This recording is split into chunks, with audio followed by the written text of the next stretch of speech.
നമസ്കാരം, മലയാളി വാർത്തയിലേക്ക് സ്വാഗതം. ശിരൂരിൽ മണ്ണിടിച്ചിൽ കാണാതായ ലോറി ഡ്രൈവർ അർജുനായുള്ള തിരച്ചിൽ നീളുകയാണ്. പക്ഷെ അപ്പോഴും ഇങ്ങ് കോഴിക്കോട് വീട്ടിൽ അർജുനായുള്ള കാത്തിരിപ്പിൽ തന്നെയാണ് കുടുംബം. എന്താണ് അർജുന് സംഭവിച്ചിരിക്കുക എന്നത് ഏകദേശം കുടുംബത്തിന് വ്യക്തമായിരിക്കുകയാണ്. പലരും പല രീതിയിൽ പറയുന്നുണ്ടെങ്കിലും സത്യാവസ്ഥ എന്താണ് എന്ന് നമുക്ക് ഏകദേശം ഊഹിക്കാവുന്നതേ ഉള്ളൂ. നമ്മളെല്ലാവരും മനുഷ്യന്മാരാണ്. ഇങ്ങനെ ഒരു അപകടത്തിൽ ഒരു സാധാരണയായ ഒരു മനുഷ്യൻ പെട്ടുകഴിഞ്ഞാൽ ആ മനുഷ്യൻ എന്തായിരിക്കും സംഭവിക്കുക എന്നത് ഊഹിക്കാവുന്നതേ ഉള്ളൂ. ഏറ്റവും വിഷമകരവും ഒട്ടും വിശ്വസിക്കാൻ പോലും കഴിയുന്നില്ല എങ്കിലും സത്യം തിരിച്ചറിയേണ്ട ഒരു അവസ്ഥയിലൂടെ കടന്നു പോവുകയാണെന്നാണ് അർജുന്റെ സഹോദരി പ്രതികരിക്കുന്നത്.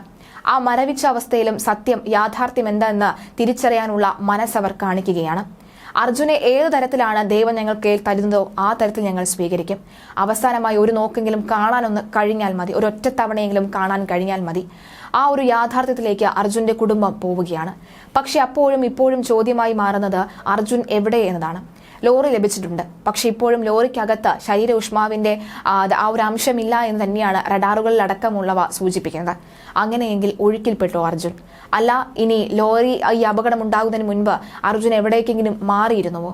അങ്ങനെയുള്ള പല പല ചോദ്യങ്ങൾക്കുള്ള ഉത്തരം ഇനിയും ലഭിക്കേണ്ടതുണ്ട്. എന്തായാലും പല ചോദ്യങ്ങൾ പലരും ഉയർത്തുമ്പോഴും ഈ ഒരു ഘട്ടത്തിൽ അർജുന്റെ കുടുംബം വളരെയേറെ വിഷമത്തോടുകൂടി ആ സത്യം ഒരുപക്ഷെ ഉൾക്കൊള്ളാൻ തയ്യാറാവുകയാണ് എന്ന് വേണം വ്യക്തമാകാൻ. കഴിഞ്ഞ ദിവസം തന്നെ മാധ്യമങ്ങളോട് പ്രതികരിച്ചപ്പോഴാണ് അർജുന്റെ സഹോദരി ഈ വാക്കുകളൊക്കെ തന്നെ പറഞ്ഞത്. എന്താണ് സംഭവിച്ചതെന്ന് വ്യക്തമാവുന്നു. പക്ഷെ ഇപ്പോഴും ഒരു അത്ഭുതം സംഭവിക്കുമെന്ന് എവിടെയൊക്കെയോ ഒരു പ്രതീക്ഷയുണ്ട്. നല്ല മനോധൈര്യമുള്ള സഹോദരനാണ് അർജുൻ. അതുകൊണ്ട് തന്നെ ഏതൊരു ഘട്ടവും അവൻ തരണം ചെയ്യും. പക്ഷേ ജീവൻ ഉണ്ടായിരുന്നാൽ മതി. അങ്ങനെയുള്ള കാര്യങ്ങളാണ്, അല്ലെങ്കിൽ അങ്ങനെയുള്ള ആഗ്രഹങ്ങളാണ് അർജുന്റെ കുടുംബം മുന്നോട്ട് വെക്കുന്നത്. പക്ഷെ അപ്പോഴും അർജുന്റെ കുടുംബം ഈ ഒരു ഘട്ടത്തിലും ഏറ്റവും കൂടുതലും ഏറ്റുവാങ്ങുന്നത് സൈബർ അറ്റാക്കുകളാണ്.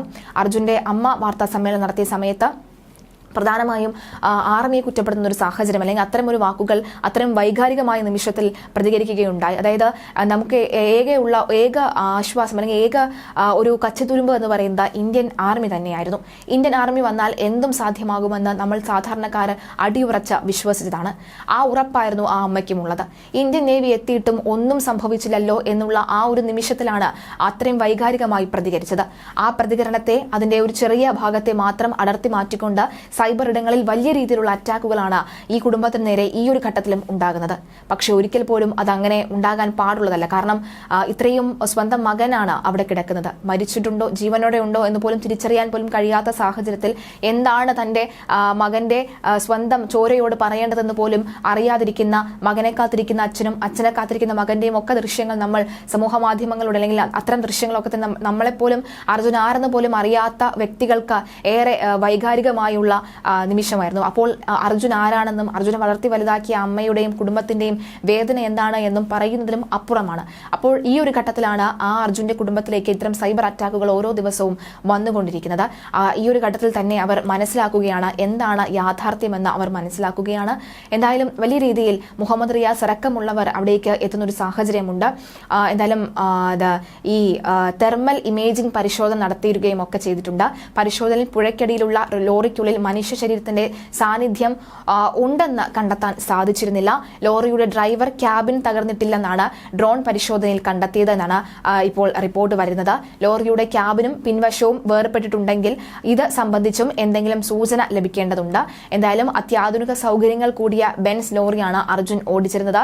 ക്യാബിൻ എന്ത് സംഭവിച്ചാലും തകരില്ല എന്ന് ആവർത്തിക്കുകയാണ് ലോറി ഉടമകൾ. അപകടം സംഭവിച്ചപ്പോൾ അർജുൻ അകത്തായിരുന്നോ അതോ പുറത്തായിരുന്നോ എന്ന കാര്യത്തിലും സംശയം നിലനിൽക്കുന്നുണ്ട്. ലോറിയുടെ GPS പ്രകാരം മണ്ണിടിച്ചിലുണ്ടായ സമയത്ത് എൻജിൻ ഓണായിരുന്നു. അർജുൻ അകത്തുണ്ടായിരുന്നുവെങ്കിൽ ക്യാബിൻ ലോക്ക് ആയിട്ടുണ്ടാകും. അങ്ങനെയെങ്കിൽ അകത്ത് കുടുങ്ങിപ്പോയിട്ടുണ്ടാകുമെന്നും പറയുന്നു. ഇനി മറിച്ചാണെങ്കിൽ അർജുൻ ഒഴുക്കിൽപ്പെട്ടു പോകാനുള്ള സാധ്യതയും തള്ളിക്കളയാൻ കഴിയില്ല.